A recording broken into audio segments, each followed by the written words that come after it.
Police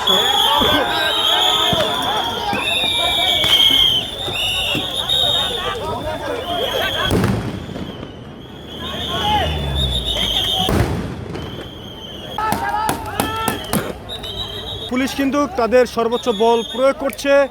আমরা যেটা জানতে পেরেছি বিস্তরে আসলে শ্রীলঙ্কার একজন বায়ার আটকা পড়ে আছে, এই ভিতরে শ্রমিকরা কিন্তু তাদেরকে জন্ম করে রেখেছে। এই মুহূর্তে কিন্তু পুলিশ পরিস্থিতি নিয়ন্ত্রণে নেওয়ার চেষ্টা করছে।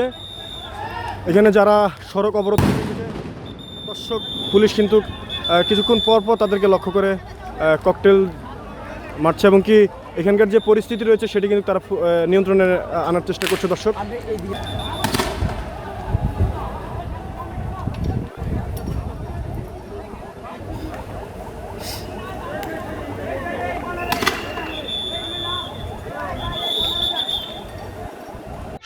লাস্ট ডেট 14 তারিখ, মানে ডেট নিতে নিতে 14 তারিখ পর্যন্ত নিয়ে আসছে লাস্ট ডেট।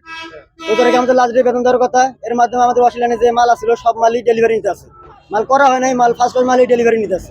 এর মাধ্যমে সবাই জানাজানি হওয়া পারে, তখনই সবাই গেট আটকাই দিছে, মানে মাল বাইরে দিব না, ওরা গাড়ি ভিতরে আটকাই দিছে। কিন্তু আন্দোলন করে নিয়ে যায়, শুধু গেট আটকাই দিয়ে সবাই দাঁড়িয়ে আছে। এর মাধ্যমে মালিক পক্ষ মনে করেন স্টাফ আছে সব বাইরে হয়ে গেছে। কিন্তু পরে পরে উপরে আছে সিও উপরে আছে, সিও পরে বলছে যে বেতন দিয়ে আপনার বাইরে হওয়া লাগবে। তখন সিও বলছে আচ্ছা ঠিক আছে। পরে এর মাধ্যমে পুলিশ নিয়ে আসছে গেটে। পুলিশ নিয়ে আসে লাস্ট ডেট করতে করতে দিনের বেলা কিছু করলো না। যখন সন্ধ্যা হয়েছে প্রায় রাত 8টার দিকে গ্যাস ছাড়া শুরু করে দিছে। ভিতরে প্রায় 10 থেকে 15টা গ্যাস ছাড়ছে। সব আতঙ্কিত হয়ে গেছে। আতঙ্কিত হয়ে সবার ফ্লোরে সবার নিচ মতো আছে। উপর থেকে শুধু আমরা পানি মারছি, আর বেশি কিছু না। আর এরা প্রায় 8:30 9টা বাজে, এই 8:30 9টার ভিতরে এইসব শুরু করে দিচ্ছে এরা কাজ। এখন 1:30 বাজে, প্রায় 1:40 বাজে। হ্যাঁ, তারা এখনো মনে করে আমাদের লোকজন এখনো ভিতরে আটক আছে। ছিল আমরা শিল্প কারখানায় গেছিলাম, ওখান থেকে এন্টারপ্রাইজের এরিয়া থেকে স্বাক্ষর ছিল যে আজকে 14 তারিখে বেতন আমাদের প্রদান করা হবে।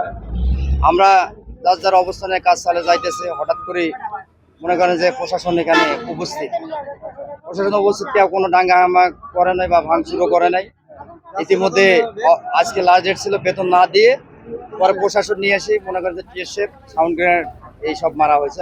আমাদের অনেক আর কি লোক ভিতরে আছে এবং অনেক লোক আহত আছে।